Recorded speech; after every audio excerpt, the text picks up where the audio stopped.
all read news and have probably experienced ourselves,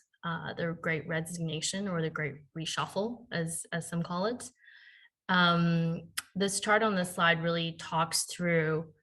the data that LinkedIn is seeing when it comes to the changes in skills within their member base. And so what it really shows is if you look at what's happened during COVID, especially working in a digital and now hybrid environment that we work in, there's actually about 30 to 40% skills change happening in each of the years going forward. And so practically what that means is that every professional, all of us on this call combined, will need to upskill ourselves every 2 to 3 years in order to maintain our relevancy in the labor market.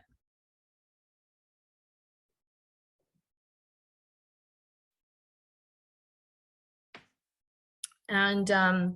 I think the other byproduct of, if we take a step back and look at what's happened since the last recession. So during 2007 and 8 and 9, we had lots of big companies and corporates reduce their corporate learning and development training,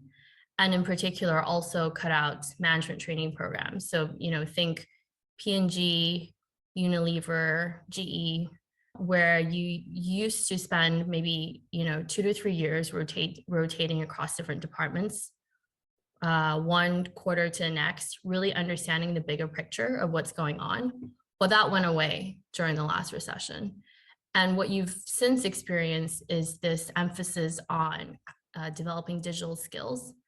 and ultimately functional expertise across the business. And I think in particular in tech, that's quite prevalent, because you'll see people constantly, even within FANG and also with early stage companies, jumping from one role to another, not necessarily being loyal to the employer or the company that they're working towards, but ultimately to their functional expertise within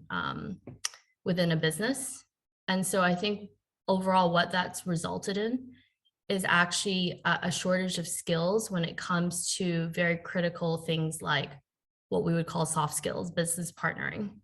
and also a broader big picture understanding of the commercials of a business, right? So how does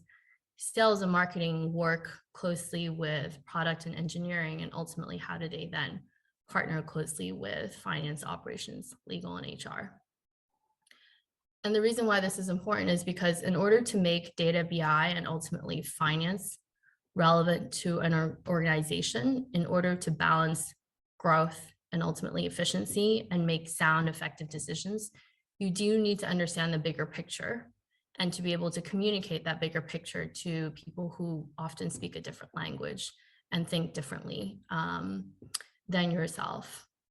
And so it's super critical that we recognize that this is something that's been happening in the markets, and that we continue to actually